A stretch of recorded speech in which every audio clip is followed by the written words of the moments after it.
Okay, welcome to the 70th episode of an Evolving Man podcast.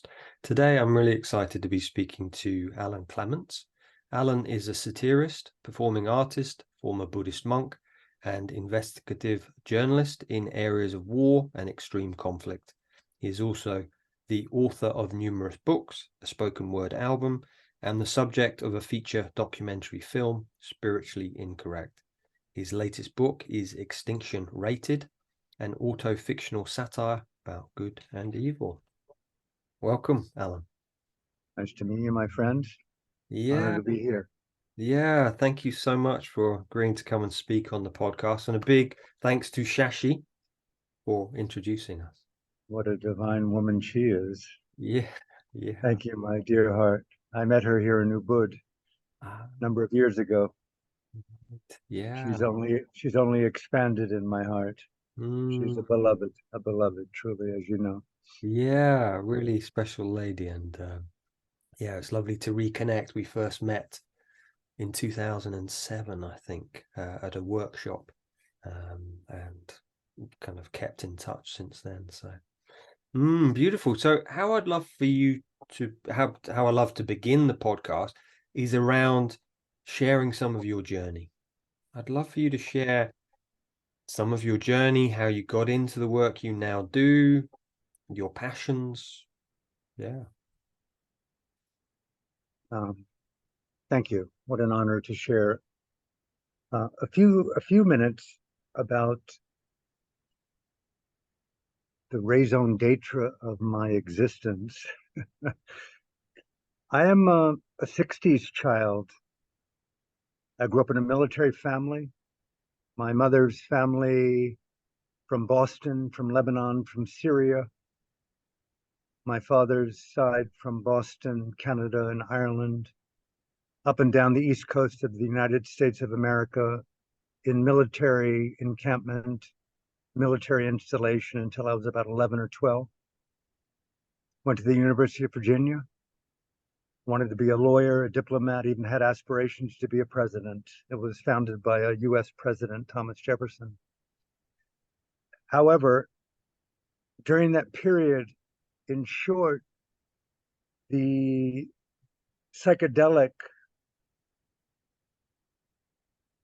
unexpected psychedelic interruption came deep into my heart and validated all the ways in which I was feeling completely out of step with culture, society, politics. Everything became revealed to me that I was not going insane by feeling the way that I was feeling. As a result, I quit college, took up art full time. My partner and I eventually went to India, not so much to get enlightened, but a great place to ask the questions. Spent a couple of years, and through the serendipity of things, meditation became an active element of my journey. I wanted to discover what I didn't know about myself. That was the essence of it. And as much as I appreciated the psychedelic experience of awe and wonderment and revelation, I wanted to understand why I felt so uncomfortable being embodied in a context of war and genocide and extinctions and death and love and pain and duality. That existential angst turned into an unstoppable, well, I would say a voice that could not be avoided. And so meditation became the operative metaphor. And so my studies led me to one person who spoke the language of my own journey, which was the Venerable Mahasi Sayadaw of Burma, who turned out to be one of the earliest grandfathers of the mindfulness meditation movement, who simply empowered, as I understood it, take a look at your own mind and observe the phenomenology of consciousness to discover that which you don't know about yourself. Just simply look, see, feel, and know for yourself without embellishment. Okay, in the simple sense, halfway through. That took us to Burma, 1976, 1977. And I met him and asked to ordain as a Buddhist monk simply because I wanted to meditate under his guidance and to learn what it meant to just observe consciousness without an endpoint. And he said, we live under dictatorship here. You can't stay for more than 6 days. And he recommended that I go to a monastery in Sri Lanka with a student of his, where I eventually did end up and practiced for some time. Eventually went to Los Angeles and felt still I wanted to be with this great master of mindfulness and invited him to America. And he came. And he taught 2 retreats that I organized in America in 1979. And during that period, I felt so inspired by the Buddha's 4 noble truths: the truth of suffering, the cause of that suffering, the release of that suffering, and the journey and the path to awaken from that self-inflicted conflict. And there was nothing that could speak to me more intimately than those truths. And Mahasi Sayadaw embodied a reverential relationship to that journey. He called it the Dhamma, Dhamma. You know the word. Mm-hmm. And I asked him, I want to ordain here and now. And he said, that's fine. I ordained in New York in 1979 as a Buddhist monk with him.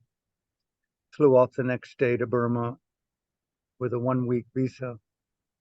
And on the 7th day, the dictatorship granted me an extension for the first time, a non-diplomat in many years.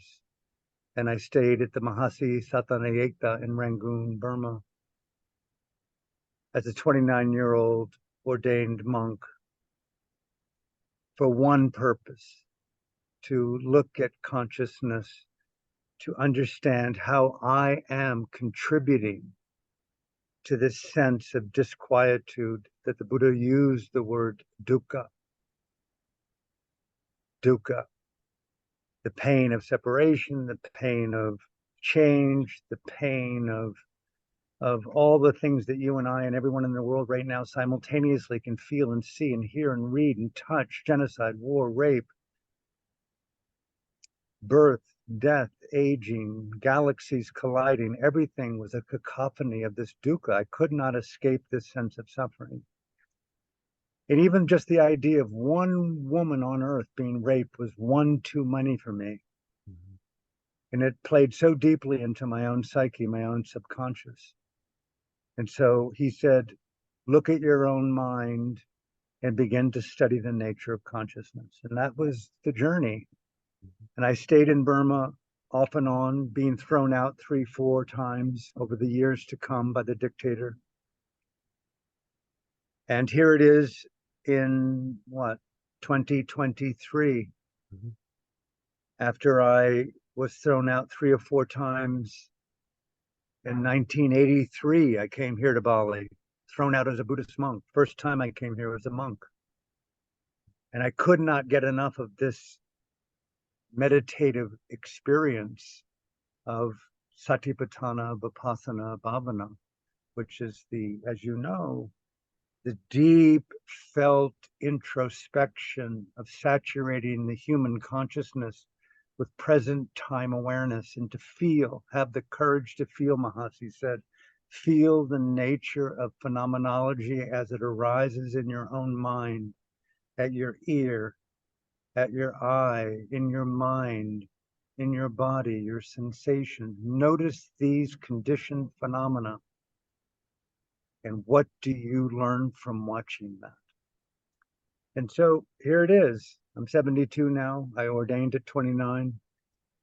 And I am dedicated as deeply and humbly as I can possibly be in my broken, whole, flawed human incarnation to be a young student of the Dhamma, of the Buddha, of the Sangha, the community, trying to aspire day to day to live in the most radiant, intimate, humble beauty of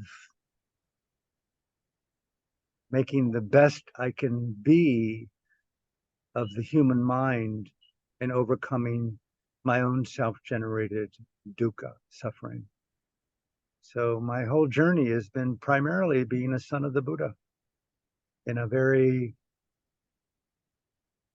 deliberate and intentional way. I just can't get enough of the power of mindfulness.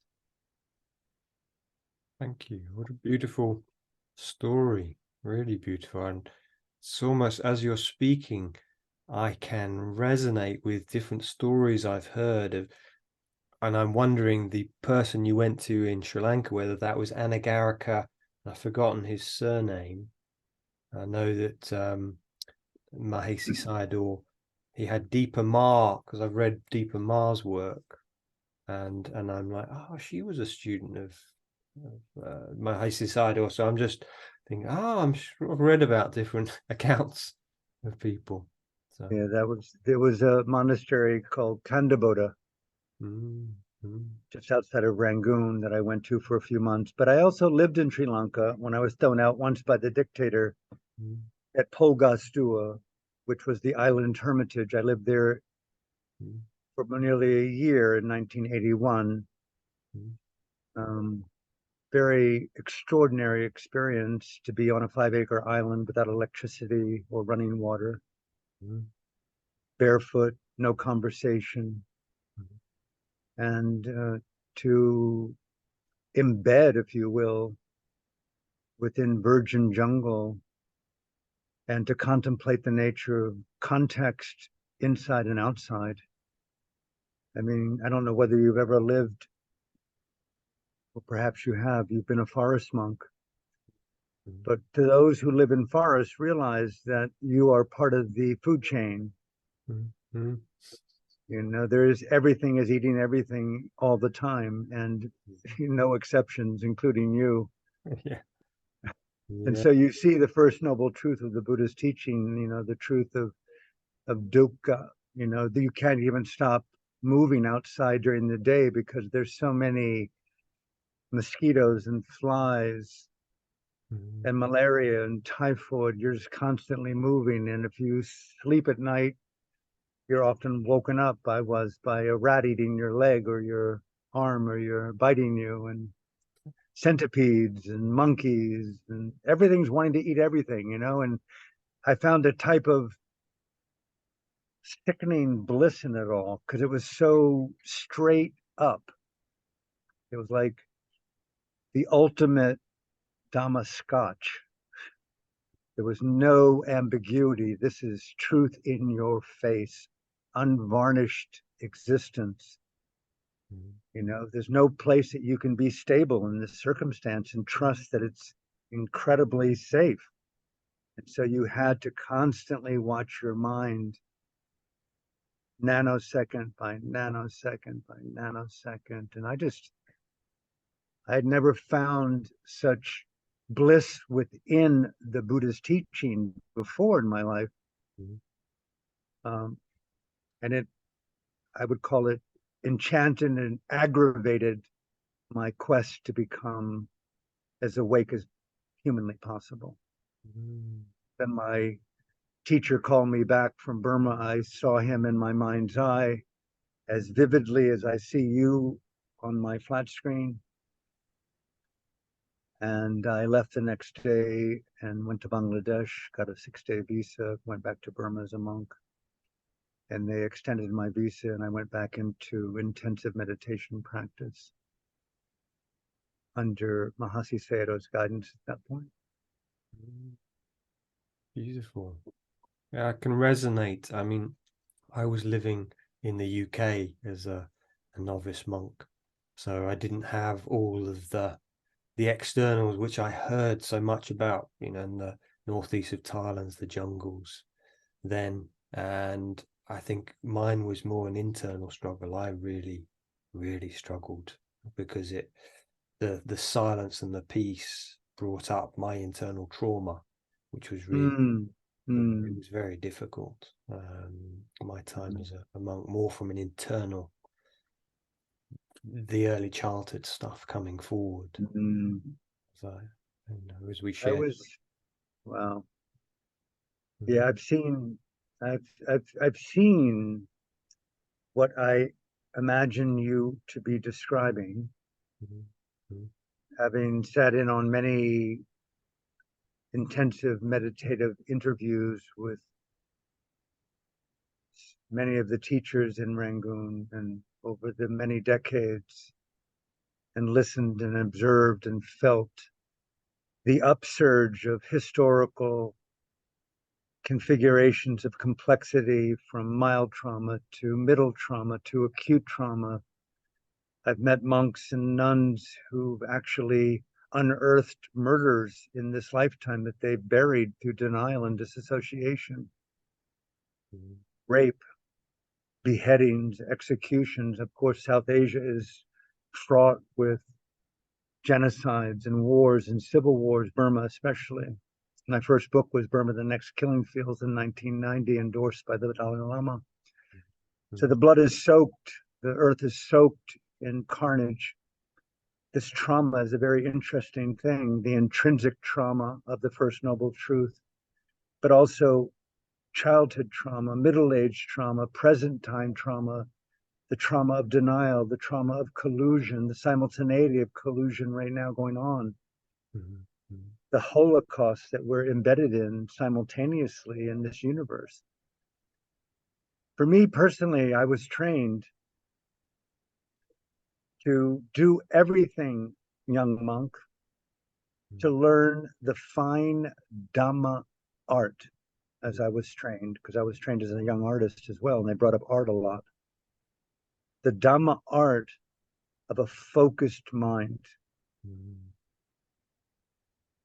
Focus on the phenomena that's most present. Concentrate your mind moment to moment. And I took that so seriously that I was able to keep a lot of the so-called historical traumas in my own life.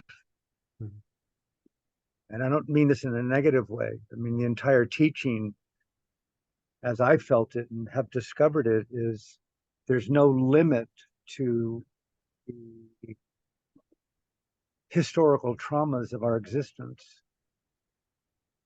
And I hit a telephone pole when I was 15 years old, going high speed, driving a car, went through the windshield, had undiagnosed severe brain trauma from the age of 16, and multiple other forms of trauma.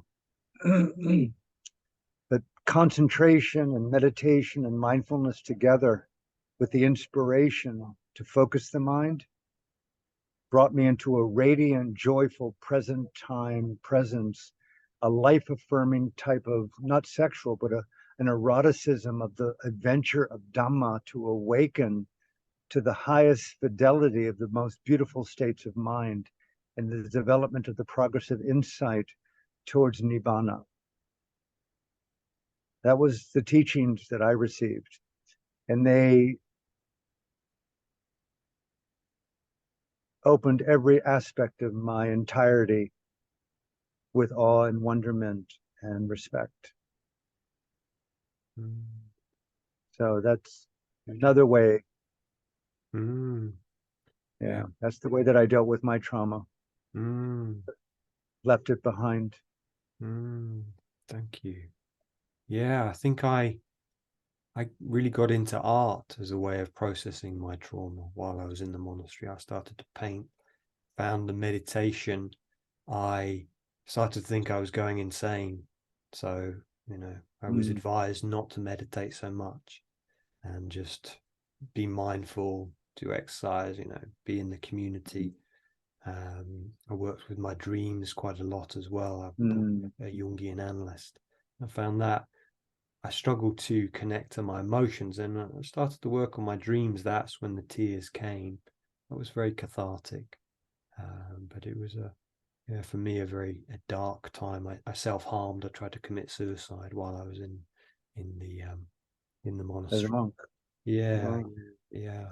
And I think, I've just been running from life, very living in the city, in London, financial sector, mm, and then coming there, it was like, oh, it felt like safe mm. and I could let go. And so, yeah. Yeah. And within I that, had, wow, wow, wow. What a journey you've been on. What a journey. mm, mm, What a journey. yeah, yeah. I was speaking to the abbot a couple of weeks ago, and he was sharing that he knew other monks who were struggling in a similar way to me currently, who've had to disrobe because of that. Um, so, I really honor you for being able to do what you did and transmute that trauma. It's a really beautiful story. Thank you, Alan. But that's it's such a complex area of discussion. Mm, Uh, you know, I, Sir Isaac Newton, for example, I don't know when it was. We all know that he took that prism mm, and put it in front of a little hole through the curtain with the light, mm, brought that rainbow on the wall, and everyone present was blown away. mm, mm, I bring it up as the spectrum of dukkha, the spectrum of suffering, the spectrum of disquietude. It's infinite. And how each of us go about processing, engaging, learning from. I want to use the word history and context simultaneously. As you know, as I know, just quoting things that I've read, there is no beginning to the beginning of time, no beginning to life, no beginning to conditions, no beginning to human existence. And that beginningless nature of existence and life really brought me into a very intimate relationship to personally trying to do all I possibly could to learn how to focus the mind through the mindful satipatthana vipassana training mm, with joyful engagement. Because I had a teacher that I absolutely adored. mm, mm, He was the first human being in my life that looked at me and said, "You are not insane. You are incredible. mm, You're intense. You are mad. You have incredible focus. There is no beginning to your struggle and your madness and your trauma and your insanity. There is a way, though, to deal with it right here and now." And I said, I've had enough money. I've had enough sex. I've masturbated enough. I've drunk. I've done opioids. I've done cocaine. I've done 150 acid trips, I told him. I explained to him what the psychedelic had done to me. I have done, I have done, I have done. I have achieved my dream. I have painted all throughout the night on acid. I have loved the woman of my dreams. There's nothing left in the world for me except to know Nibbana. I said, I want to know the enlightened state. mm,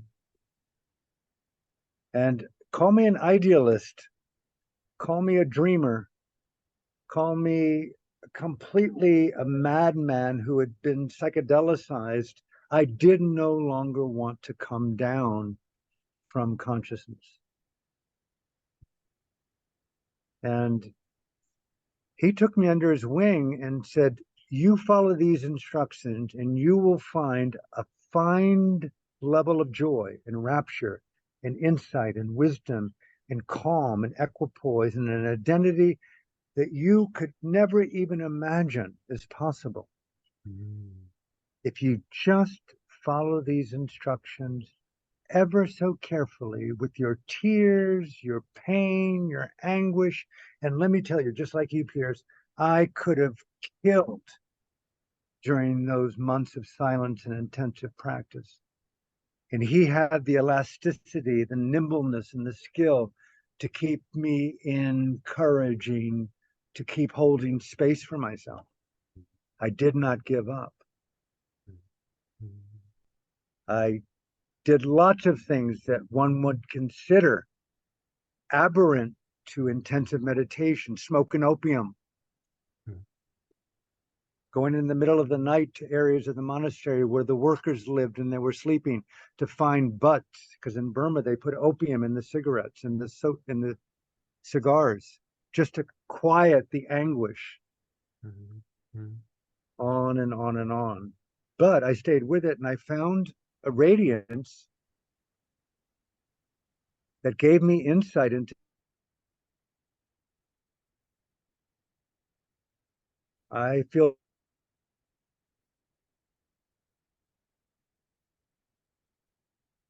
I listened carefully and did the best that I could do with the teachings that were given to me. And I have no advice for anyone with regard to trauma. I would never recommend anyone to follow my footsteps in my journey. I don't recommend people even meditate. I don't recommend people to do psychedelics. I've done years and years of psychedelic assisted MDMA therapy, LSD psychedelic therapy, ketamine therapy. I've been in and out of psychiatry with psychologists and therapists, sex workers. There's nothing much that I haven't done to explore the dimensionality of the complexity of desire and fear and trauma and denial and deception. And find your footing wherever you go and just keep alive. The courage to keep alive the adventure. That's been my deal. There isn't a right or wrong way ultimately. So beautiful. Yeah. I've just been blessed, but I would never, ever, and I don't recommend anyone to follow anything that I've ever done. What do you teach now when you are Nothing. Nothing. I do not teach. I have no students. I actually am very disturbed by the word teaching and teacher. I'm much more from the place of just natural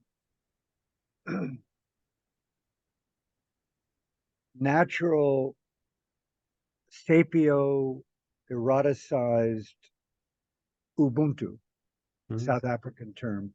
I cannot be who I am without you. And so the naturalness of me being in refined formation with you allows me the uniqueness of my Dharma artistry and the discovery of a new dimension of my own awakening. I don't believe in teachings. I believe in the organic interface of wherever you live, just be the best version of yourself and discover and learn. And that's been my journey for the last 10 years. I've just really abandoned all notions of thinking that Alan has something to teach someone. I'd rather reveal how I've learned from my own denial, my own deception, my own contradictions, my own addictions, my own tears, how I've protected my darkest secrets. What are those secrets and why have I thought of them as vaults that should be hidden? How do I masquerade and Botox my shame? I don't mind talking in a self-therapeutic openness about the edges of my own self-discovery, but I would really recommend not to follow anything that I'm saying as something that you should follow. This is just how I've discovered and am discovering the incredible insanity of being a human being in a world of madness.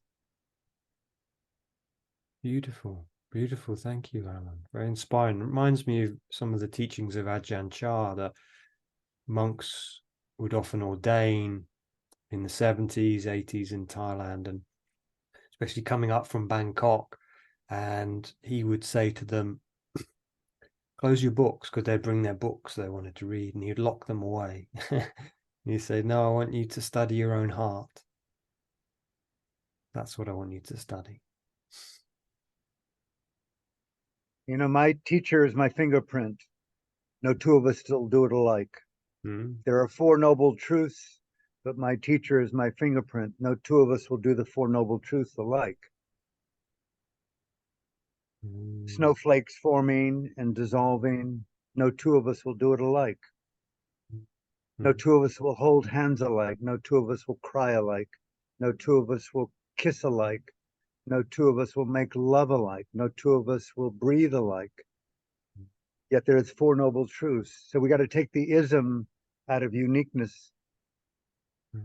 And that's a very psychedelic dance of radical intimacy with yourself, being willing to come out of the conformity and the collusion with ego and pride and pretense and all these various ways that we camouflage the best kept secret of all, how I lie to myself. Yeah. Yeah. You know, what am I upholding and why? And so I think the best teachings that we can share with each other is how I'm learning to discover myself at the edge of my own intimate self-awakening. I would call it self-therapy, not teacher. Let me reveal to you the evidence of my own topography at the confluence of my own unpeeling, my own revealing, my own sapio-erotic intimacy. I think that's going to be the new paradigm of the future, is self-therapeutic, unassisted Dhamma awakening. And microdosing at the edge of your own vulnerability, the empowered vulnerability of your own courageous, life-affirming, erotic adventure. No one can be your teacher except you. And I think the more that we can learn to teach ourselves, or we overcome power imbalances, predation, fear, shame, belittlement, pleasing, unassisted self-therapy. The Buddha, as you know, and I don't know that we could even do justice to the word Kalyanamitta. The Buddha used that apparently to describe the role of the sacred ally, the sacred friend, the true teacher. He said it to his friend, as you know, the often quoted sutta to Ananda. No, Ananda, it's not just half the Dhamma life, noble friendship. It's the totality of being. We cannot be who we want to be without each other. But that otherness has to be radically committed to satya, to truth, patience, khanti, karuna, compassion, radical empathy, resonant feeling, crying together, holding, feeding. You're a monk. We could not live without each other. We could not live without lay people giving us, supporting us, giving us medicines, holding our hands when we were crying. I've almost died 4 or 5 times as a monk. I could not be alive without others. Now that everyone in my life, all those teachers, all those mentors, all my male best friends, why? They're all dead now.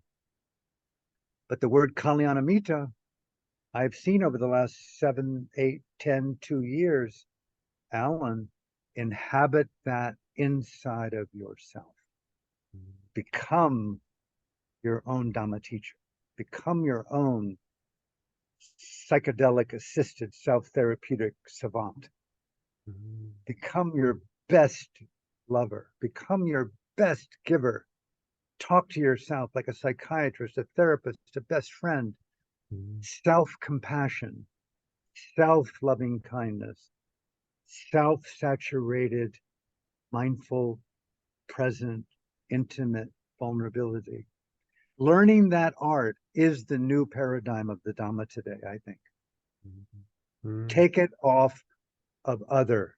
Take down the need for students and teachers. Yeah. Teach by revealing how you're learning, not what you think I need to know. That's really beautiful. Someone pointed out that in our modern education system, we call it teaching, but it's more like forcing information in, whereas the word education comes from Latin educe, which means to draw out. You're not pushing anything in, but that's what our modern education is. So it's interesting how that has flowed into our spiritual teachings. We're trying to give something rather than draw out. I'm so there with you. There's a word that's very operative in my own spirit, mind, existential body called reverential.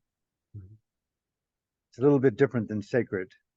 But one of the reasons, backing up, that drew me to the late Venerable Mahasi Sayadaw and his successor U Pandita was that meditation wasn't confined to a specific posture. So we challenged all forms of what I call postural apartheid. Meditation was a state of being in consciousness, not a posture with the eyes closed. And they really emphasized that training, practice, teaching as a way of living in a reverential, sacred, dignified, mindfully saturated, present time presence with the phenomena that's arising inside and outside at the confluence of the sense doors. See it truthfully, feel it honestly, honest feeling, and knowing that truthfully, the Dhamma will reveal itself as to the nature of what's occurring. It's changing, it's conditioned. You cannot find an unchanging self-reference to changing phenomenology, anatta, as you know. Yeah, non-self. And because you can't control it, and it's arising independent of a will, dukkha. And you went, oh my God, I cannot shut consciousness off. I cannot shut Vedana off, feeling, pleasant, unpleasant, neutral. I cannot shut color and sound, thoughts, images, the substratum, this totality, this samsara, this consciousness, this vijnana everywhere, always arising by conditioned presence, cannot be turned off by your will. U Agasara, my monk's name. That's called anatta in Dhamma language, they would say. Really? Okay. And they go, oh my God. I said, wow, how reverential. All places, all times, all postures, all contexts, all degrees of complexity. Practice Dhamma in that way. There is no sitting meditation, walking meditation, eating meditation alone. As a monk, as a bhikkhuni, as a nun, as a laywoman, as a layman, we inhabit now time presence mindfully with the factors of awakening. Overcome postural apartheid. That was the nature of the Mahasi system and the teachings of the Buddha at the Mahasi Satana Yekta in Rangoon. And so whatever we did, inhabit it. And that was like, it blew me away that they took away my belief in meditation. It was like, wow, there is no need to hurry up and get through the meal in order to get back to the meditation hall to meditate. They said, take the speed out of everything. Slow down, and feel. Look, see, feel, saturate that feeling with mindfulness, discern what the feeling is, and know it. Know the sensation, the somatic nature of knowing the sensation as it arises. It's fear, Agathara. Know it as fear. And I would begin to cry with joy, knowing that I'm knowing fear without the need to change it or pin an origin to it or project that it's going to continue and devour me. Cry and cry and cry, Agathara. It's free-flowing tears here in the Yekta, the monastery. Just keep knowing it with the purity of sati, mindful, and satya, truthfulness, the truthfulness of a saturated presence, feeling what you feel. That was my teacher's gifts to me. And that's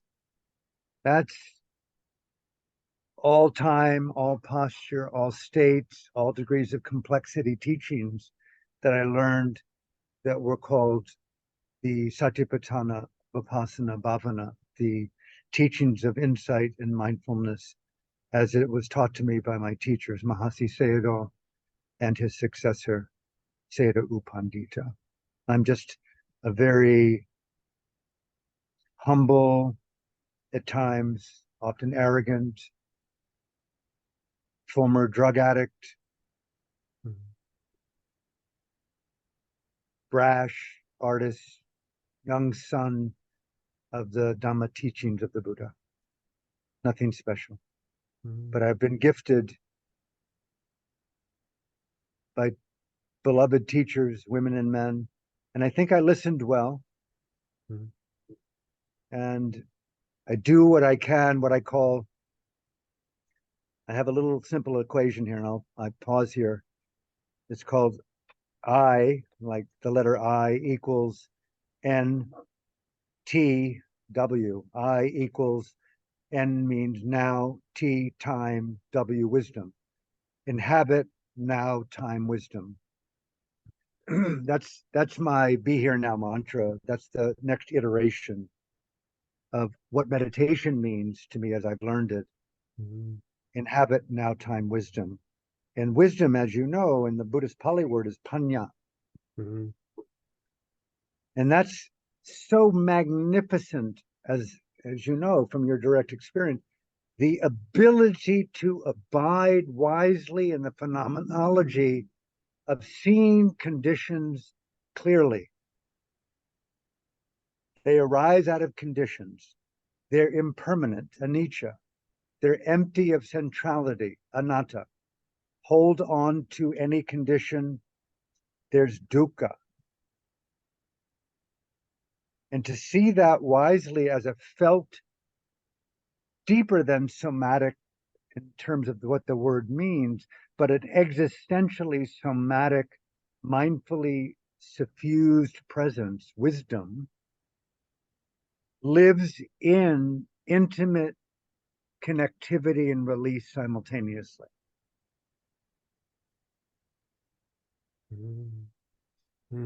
When? Now. Where? The six sense doors. What do I observe and feel? What's most predominant? In the absence of the most predominant, inhabit your body, Agathara. Feel the sensations of being was the most common instruction that I received. Inhabit the sensations of being and let the breath breathe on its own. in-breath, out-breath. Don't race it. Don't look for it. Don't hope for it. Don't fear it. Let the breathing come to you. And that was meditation to me. That was the teachings that I received. Thank you. It's really beautiful. I can resonate with so much of it. And as you're speaking, you know, my work is a lot around trauma, and listening to a lot of the latest, you know, Bessel van der Kolk, who wrote the book The Body Keeps the Score, who's a leading psychiatrist. I was doing some studying with him a few months ago, and he was saying about bringing mindfulness in. It's really great for healing trauma, becoming more present of the body, because what happens in trauma is we disappear up into the head. We've dissociated. A lot of the people I work with have dissociated.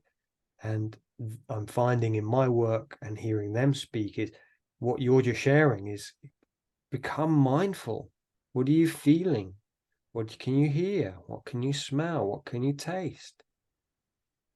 That these things help us to, you know, again, they're talking about this window of tolerance with trauma. A lot of us, it's very narrow, and I'm hearing you speak. It reminds me of that as we're more mindful of these uncomfortable feelings on the periphery, this window opens, and it opens, and we can become embodied fully, you know, feeling connected and contented people again. So it's very interesting too. It's a very interesting, fascinating discussion that you're bringing up, and I'm interpreting through my own subjectivity and my listening.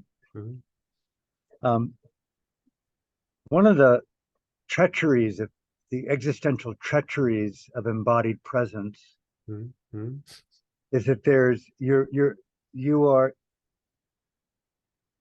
psychedelicizing by cognitive function.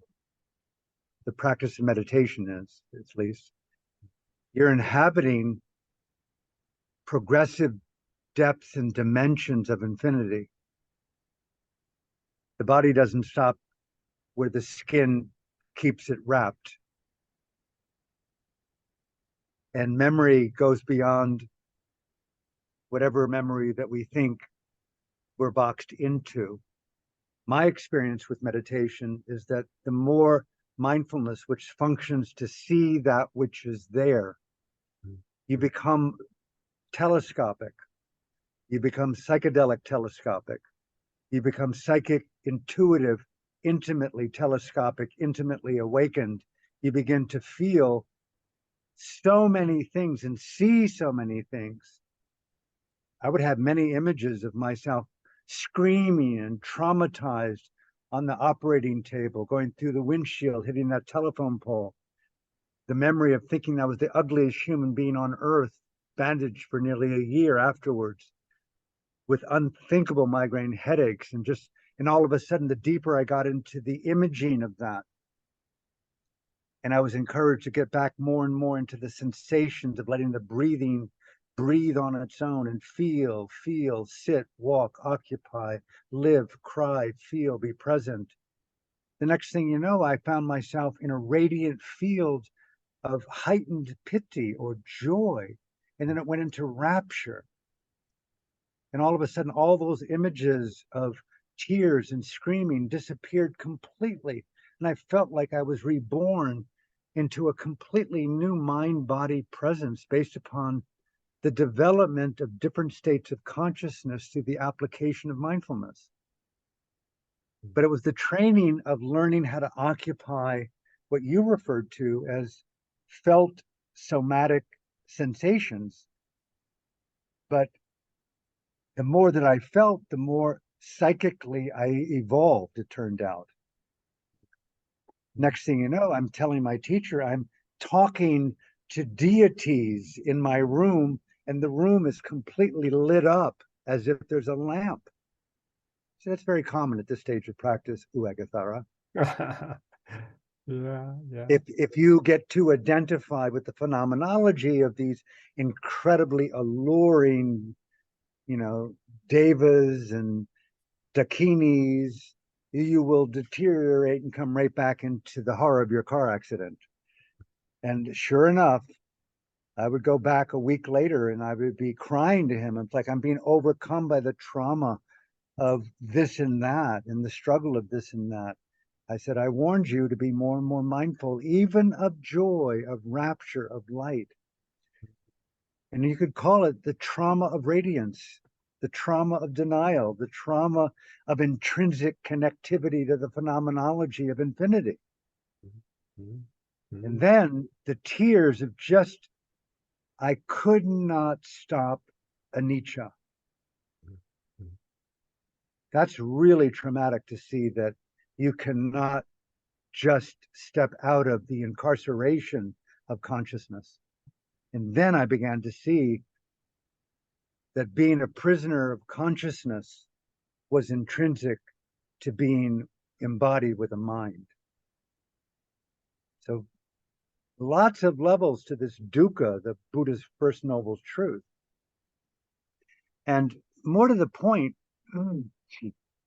is I was encouraged by my teachers, and I'll just keep this short. Mahasi Sayadaw's monk's name was Sobhana, which means beautiful states of mind. And you may know, but the word meditation in the Pali language is known as bhavana. And beyond the normal translation of it being mind training, the way that I learned from Mahasi Sayadaw and also Sayadaw U Pandita was that it should be understood as the beautification of consciousness.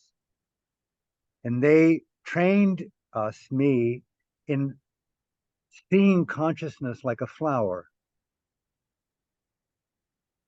Invest in that which nurtures its opening, not to examine the darkness between the petals.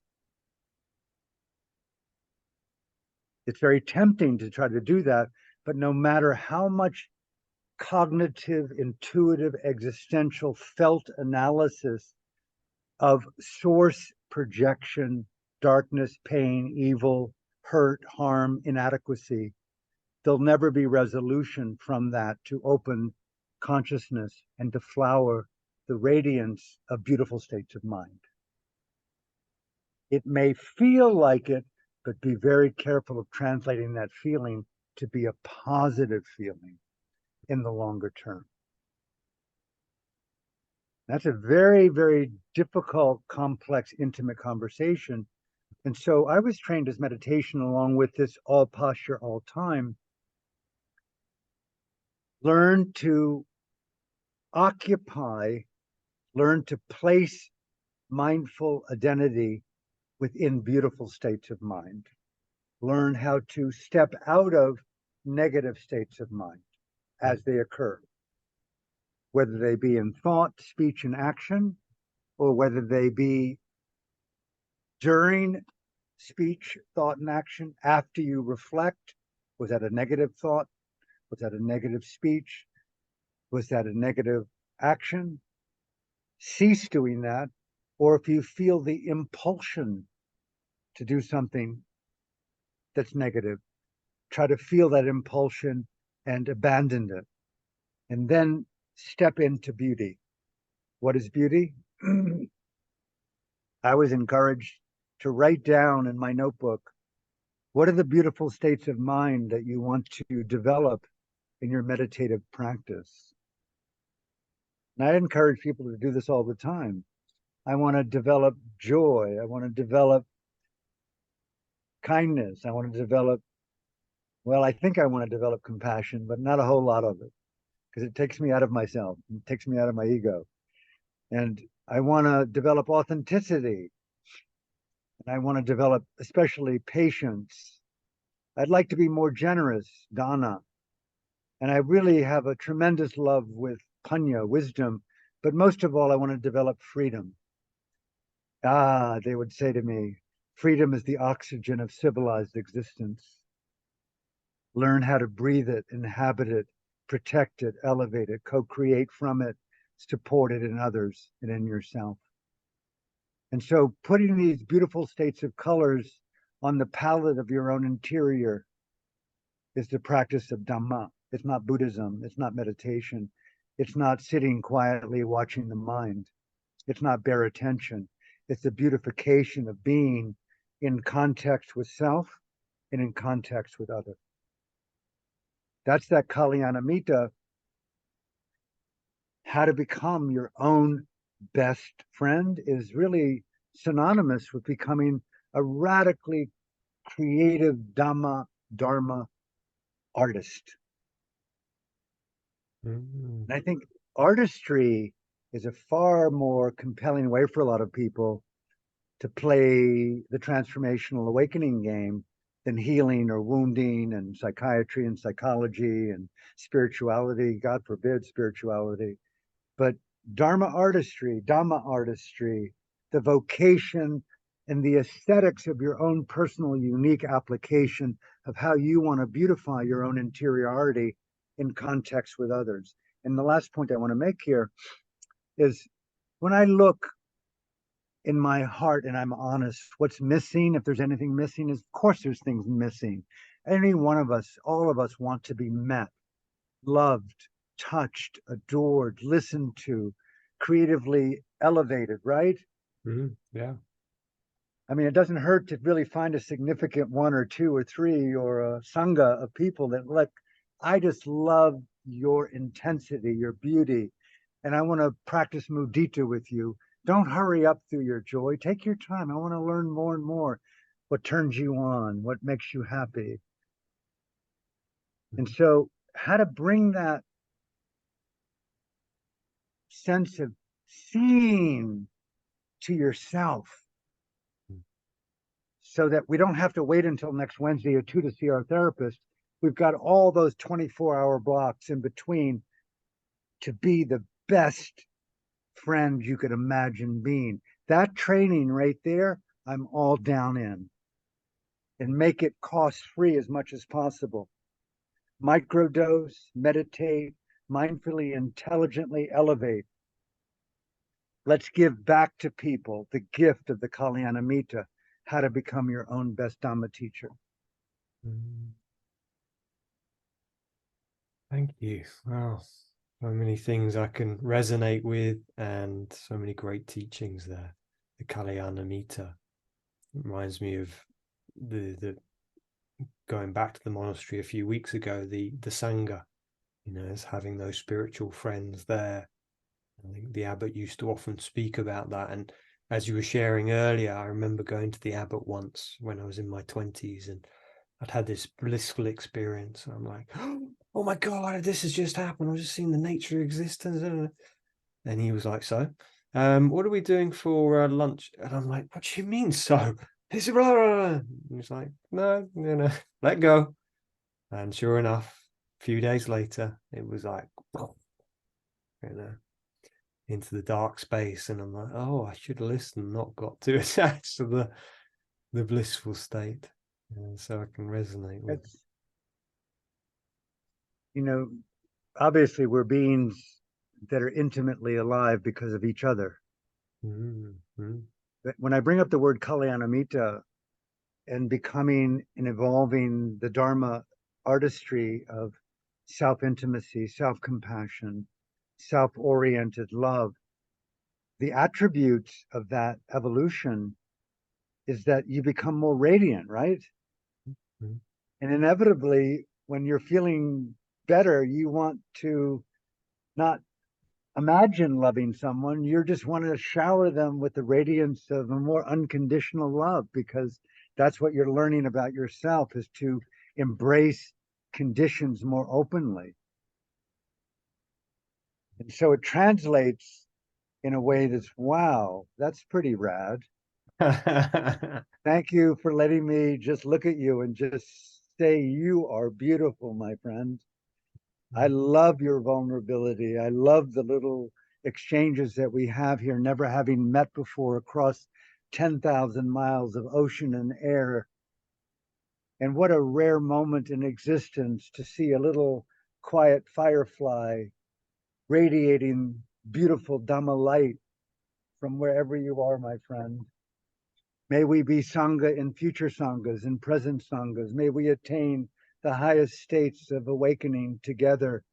And may all beings liberate from this fear, from greed, from confusion. May we find a safer environment where there is no trauma to overcome. Mm. That's another very key point for me. It's like I'm so out of the box. I'm a trans Buddhist, by the way. Trans Buddhist, okay. Trans Buddhist, because Buddhism apparently works because of the context being defined by anicca, anatta, and dukkha. Mm-hmm. But that's a very limited imagination. There's got to be places in totality. Just do a little bit of a microdose or a higher dose, and you'll realize, oh, wow, maybe there's places that defy the physics of this world. Mm-hmm. Like not a black hole, but a white hole, mm-hmm. which Michio Kaku, the great physicist, talks about, like goes into a whole other trans hyperdimension where there is no anicca, anatta, and dukkha. There is no Four Noble Truths. There's a fifth noble truth. And it's not attributed to the Buddha. It's attributed to a whole new dimension of trans consciousness where there is no suffering to overcome. Now we're in the radical imagination phase of existence called playing with psychedelic-induced awe. That's another whole area of existence that I feel is just becoming more and more radiant. This is where I use the word erotic, not to be sexual. It can be that, obviously, but I've used it for decades. Eroticized Ubuntu, eroticized mysticism, eroticized Dhamma is the adventure. When people look at the Buddha, they ask, what was his motivation? Apparently, it was twofold. One, I have compassion. I want to learn all you can learn about consciousness to help people overcome suffering. But also the second motivation, it could have been the first motivation, was nothing other than the adventure of consciousness. The psychedelic, the psychonaut. I want to understand what's possible with consciousness. That's pretty life-affirming. That's very erotic to me. Mm-hmm. That life-affirming adventure is so underplayed in life. Toxic culture, bad parenting, war, genocide, rape, pillage, all of which are there. But whoa, I've been gifted with this radical, crazy maverick caterpillar that chose to climb the tree and do acid within his chrysalis and said, fuck my wings. I don't even want them. I'm doing acid. You know, and I think that we need to break the box of imagination wide open, so that each of us become savants, poets, spoken word artists, crazy existential actresses on the bow of a Titanic that will never sink because you refuse to participate in playing small and playing with fear. There's got to be dimensions of existence where we can break the coma of the physics that we're embedded in, even the teachings of the Buddha. And to me, that's where eroticism comes in as a way to overcome the belief in victim. Something wasn't done well enough for me. Well, eroticize your mind. Okay, that's just, again, I don't teach anything, but this is how I relate to myself. Yes, you motherfucker, that sucks. I've seen people's heads blown off in war. It sucks. You just want to fucking shoot them. And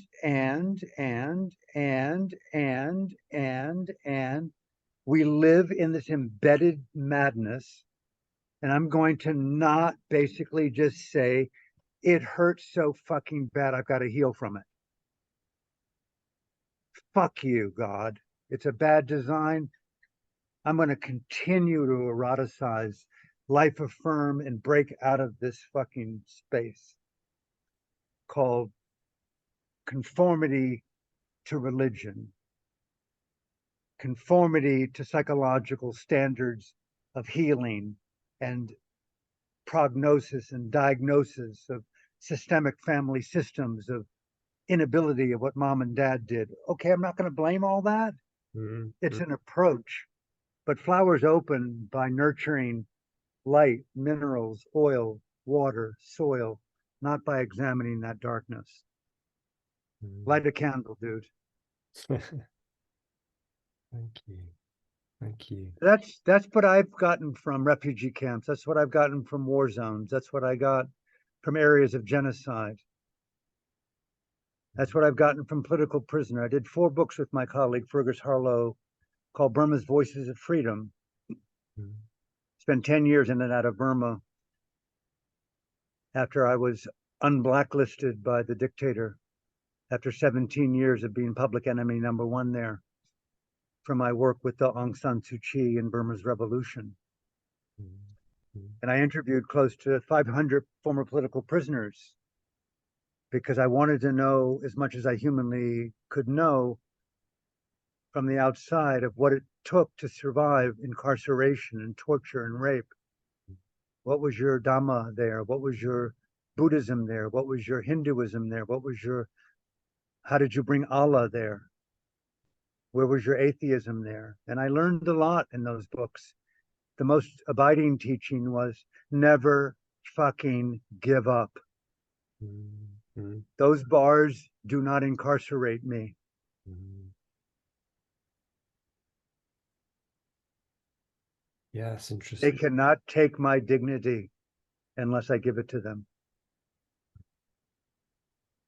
My freedom is not theirs to take. These were abiding messages that I cannot not inhabit as the oxygen of my being today, because they're the abiding ontologies that give me the sense of my loyalty to what I call sila, or integrity. Mm-hmm. These are sacred horrors, but it's a sacred duty to bring the voices of these prisoners of conscience to the history of the future. They're the teachers, not the teachers who are teaching alone. So a little bit of a rant, but Oh, I think it's beautiful. never give up.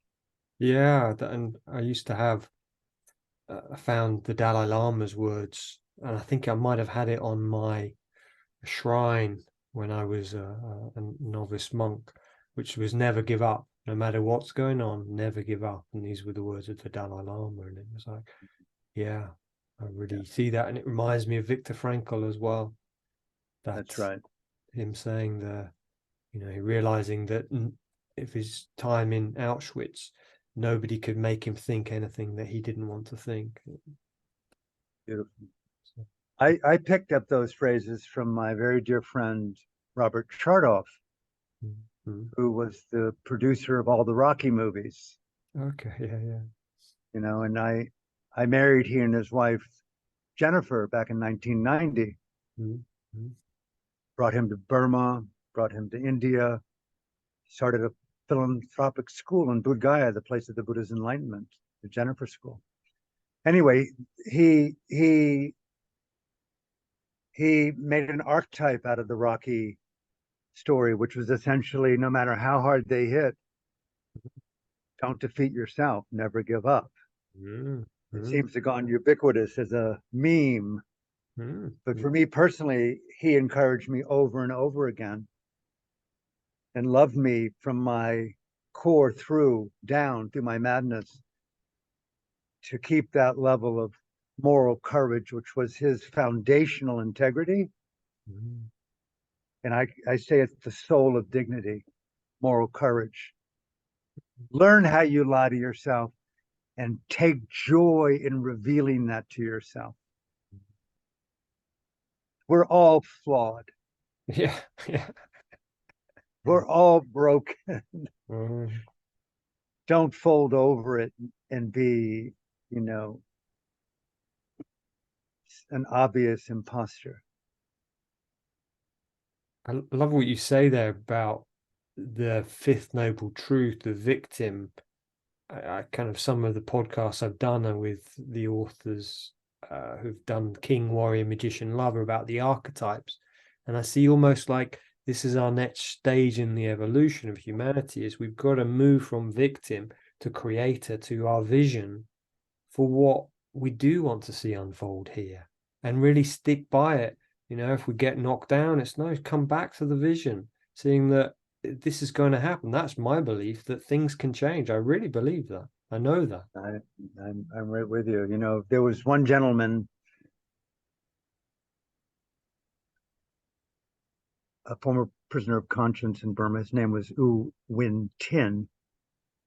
He was Burma's most renowned journalist and one of the founders of the NLD, the National League for Democracy, which was the Democratic Party that eventually went on to win the elections, and was also founded with Aung San Suu Kyi, the Nobel laureate, who I was blessed to have done a book with called The Voice of Hope, that she titled Book of Conversations, and a gentleman named U Tin U, who was the former general under the dictator, one of my best friends. Anyway, the point being is U Win Tin spent 21 years in solitary in prison in Burma. No bed, no pot, no pillow, broken teeth, and spent a considerable amount of time, he told me in our 5 interviews that we did in succession after he was released,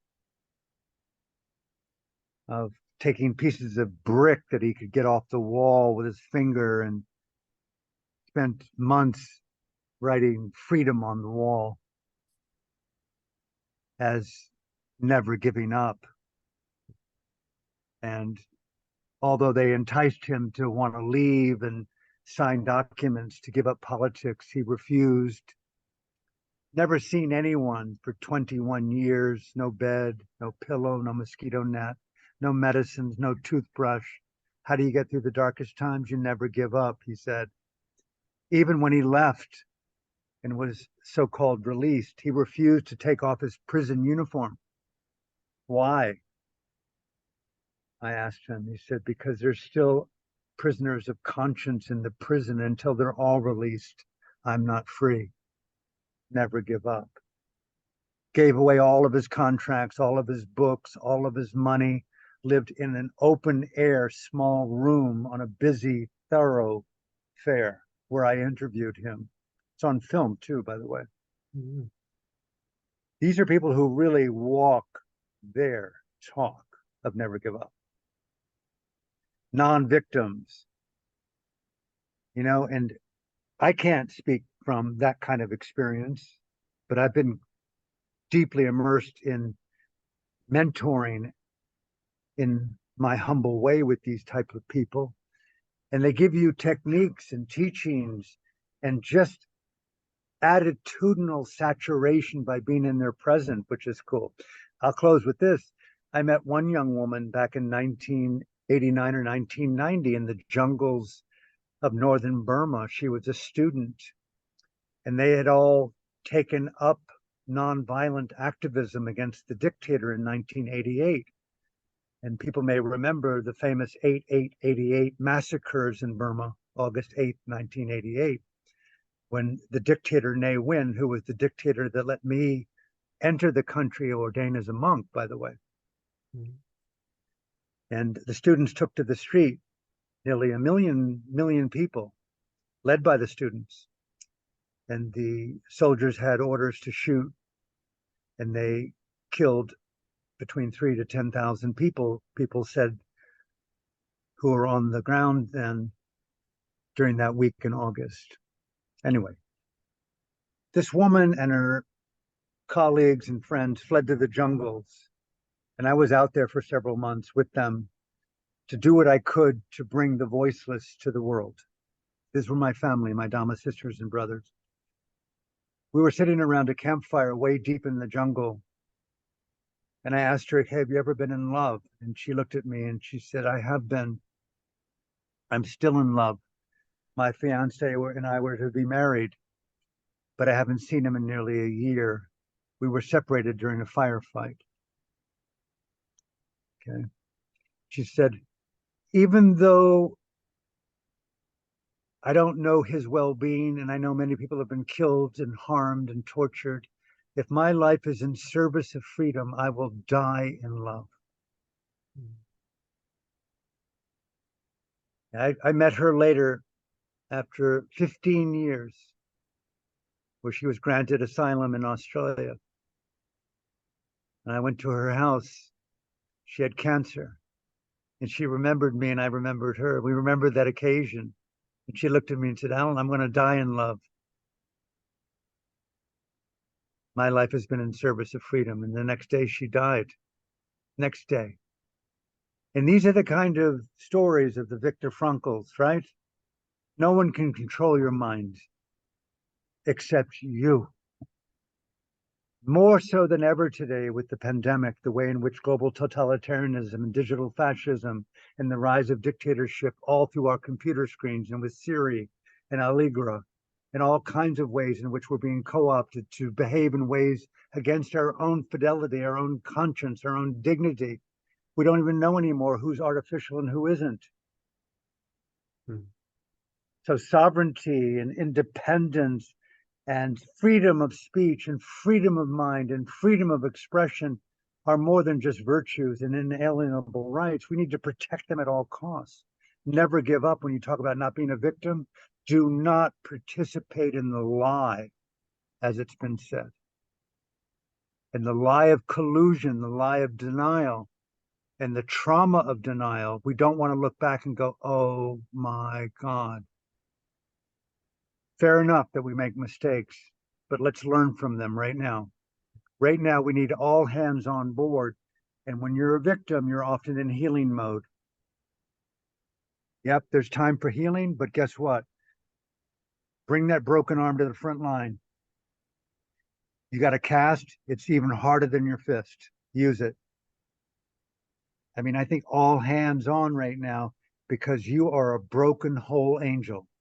It's our sacred duty to use every element of our conscience, our dignity, our voice. We have to become revolution in action, in a humble, broken, beautiful way. We are the masses, not the minority. They are not sheeple. We are freedom fighters. Everyone can be ignited. We are fireflies in the dark. Let us light up the sky with the radiance of freedom that includes even you, Mr. Biden, you, Mr. Klaus Schwab, you, Mr. Macron, you, Mr. Xi Jinping, you, Mr. Putin, all the people that we demonize and vilify. Reconciliation, Dhamma, is the beauty of non-victimhood. It's non-blame. Blaming backwards, blaming forwards. Take the enemy out of the mind. That was what I learned in Burma with Aung San Suu Kyi and my teachers. Stop demonizing consciousness by projecting it onto people. You're not a victim. You're a beautiful flower, and it's been a lightning bolt nearby. It's showing you the radiance of the light. What is your water? What is your light? What is your air? What are the minerals? What are the colors on your palette? Vitalize, nutrition-based Dhamma presence. Open like a flower and let the fragrance of your own unique radiance unconditionally release from your being. What's your contribution? Look at the work that you're doing. Look at the work that people are doing. That should be so applauded. Teachers today should be those in refugee camps, girls who've been trafficked around the world. Let them come out. The new Dalai Lama should be a refugee. He is a refugee. Bring in boys, bring in girls, bring in defective soldiers from Burma. Let us hear the voice of the voiceless and how we can learn. Prisoners of conscience have a lot to teach us on never giving up. Mm. Julian Assange. Mm. Cannot say enough about the heroism of this man's incredible truth-telling journalism to illuminate the criminality and the cover-up of governmental lies called war crimes. Core deception. Let us not participate anywhere that we can see collusion, and the trauma of that collusion is huge. Sorry to go on about this, but I think there's so much power being lost by systemically looking back at things that we think were the source of our so-called inability, when in fact it hurt like fucking hell. Yeah, and I see we do distract ourselves from really feeling. What does it feel like? What does this feel like to see what's happening? And what can I do for what I see towards myself and perhaps the person nearest to you in your life, and maybe broaden that circle of empathy and caring and generosity to the best of your ability. I've had people give me their last morsel of food in refugee camps. I've had people throw their body over me under rocket attack over me. I've never, ever had an experience like that in the West. Well, thank you. Thank you. That's, yeah, what an amazing conversation. Yeah, Thank really you. Thank you. important. Yeah, so bless you for your amazing work, your wisdom. I mean, I probably could carry on talking with you for another few hours. I do have a film meeting actually in about half an hour. So part of my journey is creating a film about the trauma of boarding schools and how that impacts our leaders, and maybe I should say infects our leaders.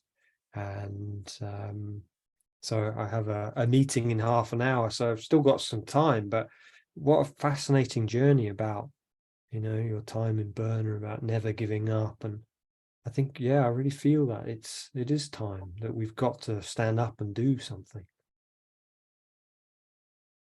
Well, it's so individual to state the obvious that can never be stated enough. And I don't, you know, when I was so thoroughly addicted to opioids, when I was so thoroughly addicted to Valium, clonazepam, Prozac, morphine, cocaine, alcohol, cigarettes, sex, masturbation, I didn't want anyone to tell me to stop that. And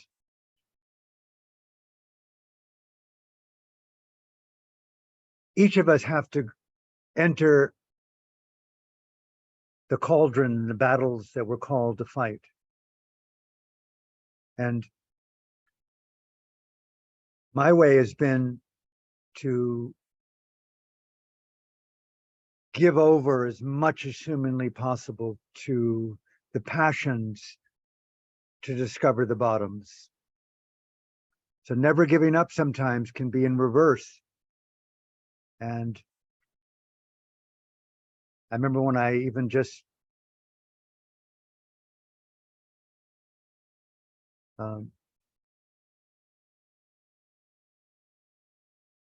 stopped smoking cigarettes years and years ago.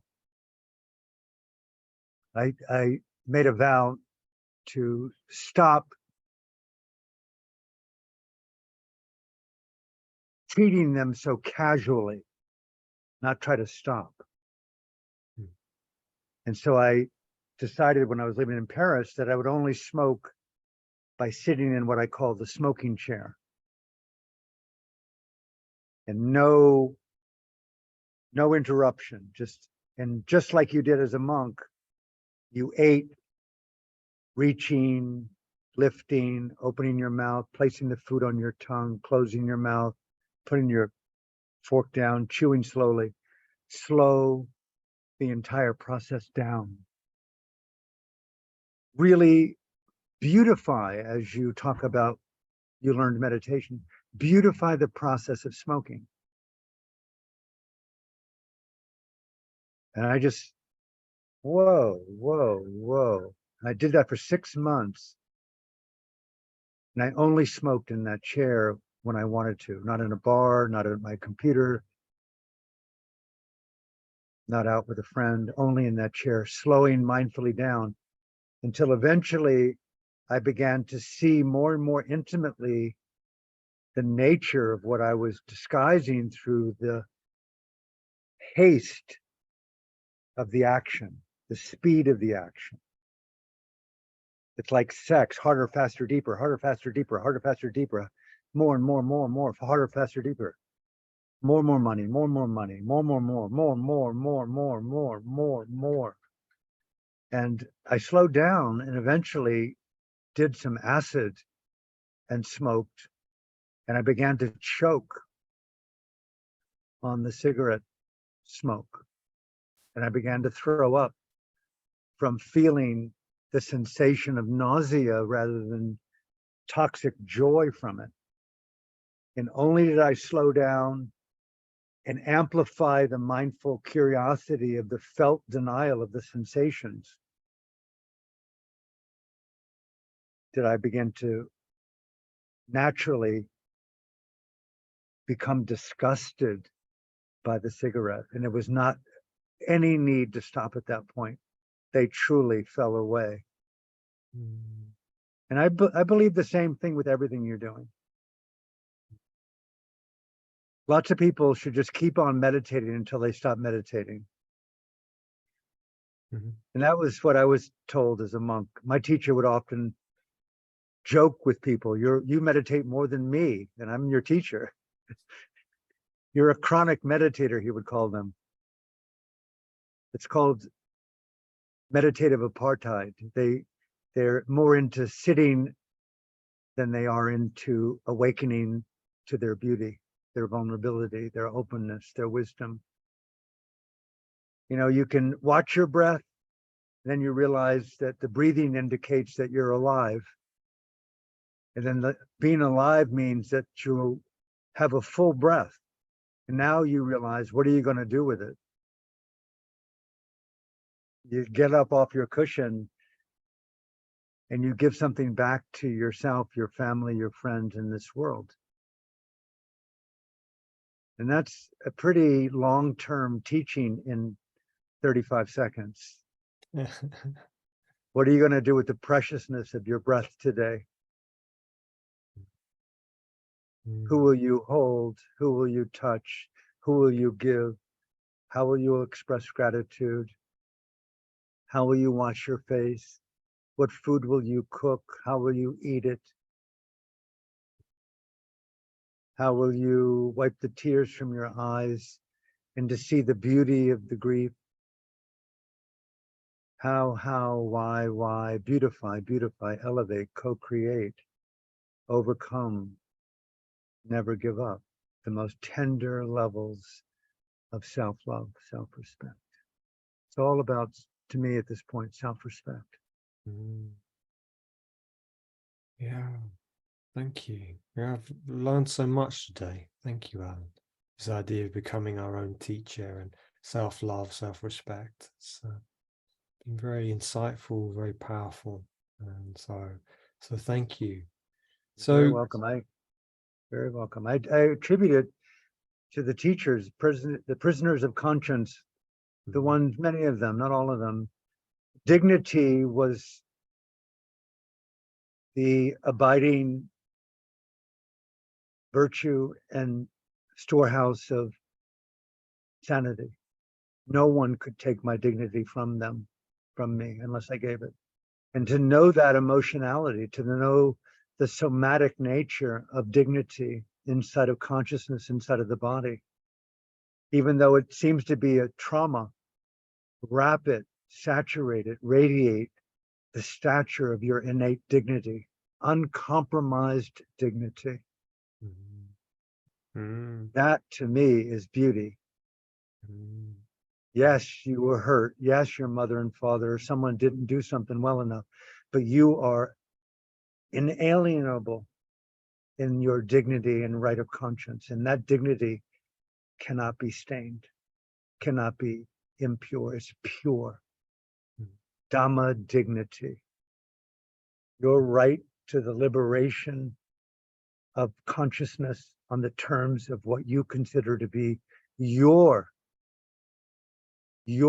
respect for what life is, not Buddhism or teachings in any religion. Your idea of conscience, your idea of freedom. What is it? What is that intelligence in you? What informs your dignity, in other words? Have a conversation there. Thank you. Thank you. So if people want to learn more about your work, reach out to you, I will put into the description the worlddharma.com. Yeah. And worlddharma.com or alanclements.com or both. That's totally cool. alanclements.com. And I believe you give talks in Bali. Is it every week you give? Every week, every Sunday, I normally give a talk at 11 a.m. Okay, Yeah. so I'll I've been link doing to that for your years. You've been doing Facebook, YouTube, Rumble, Twitter. Rumble. Okay. I'm trying to overcome my self-censoring. So that means limited time on Facebook. I stopped using Facebook very much. I put my podcasts up, but I don't go on very much now, maybe once a week. Before you run off, you from my humble distance, not knowing you, you have such a remarkable, it's an elegance to your own vulnerable stature. That's a rare quality in any human being, and certainly within men. So you've got a ruby of a conscience, a ruby of a dignity, a ruby of stature. In Burma, they would say this to you. This is the highest compliment that you can be paid in Burma. Parami Thekombare Kenya means that I recognize in you a radiant beauty that could only come from multiple incarnations of inhabiting beautiful states of Dhamma. Paramis, states of excellence. You rarely ever hear it. I want to say it to you. Parami Thekombare Kenya. You have a beautiful presence, a beautiful, elegant stature about you. So thank you for gifting me with your being, your words, your thoughts, your patience. And from my heart to yours, thank you, thank you, thank you. Whatever I can do in my life, as long as I'm breathing, to be of support, let me know, and I'll do all my best to help you and support you. Bless you, Alan. Thank you. You bring me to tears. I really bless you for your words. And yeah, honor you for your amazing journey, for all the people you've supported over the years, and yeah, for all the work in Burma and other places as well. So bless you, Alan. And if I can support you in any way, please do reach out. Yeah, just give me a link and I'll send it out on my social. Okay. Have a beautiful night and great to talk to you. I'm here anytime. Thank you, my friend. Take care. Bye-bye.